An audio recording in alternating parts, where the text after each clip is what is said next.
पशुपालक मित्रांनो नमस्कार. हत्ती गवतामध्ये प्रोटीन आहेत, पण एनर्जी सोर्स नाही आहे. ह्या मक्यामध्ये एनर्जी सोर्स आहे. म्हणजे मका हा दुधाळ जनावरांसाठी दिला गेला पाहिजे. पण याचा विषय असा आहे, की हा मका जर आपण केला ॲडव्हान्टा 756 तर हा मल्टीकट नाही आहे. एकाच वेळेला कापायला येतो. म्हणून पशुपालक मित्रांनो ह्या चाऱ्याचा सायलेज बनवून ठेवा. आणि हत्ती गवत हा प्रोटीन सोर्स आहे आणि त्याच्यामध्ये चोथ्याचं प्रमाण पण चांगलं आहे.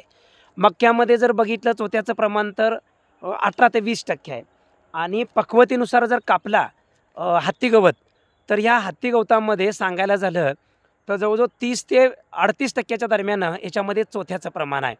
आता सगळ्यात महत्त्वाचा विषय काय? मका कापायचा असेल तर 80 ते 85 दिवसाच्या दरम्यानच त्याला कापायला चालू करा. कारण त्याच्याशिवाय त्याच्यामध्ये एनर्जी मिळणार पण नाही आणि खूप चांगला पौष्टिक चारा जनावराला मिळू शकतो. धन्यवाद.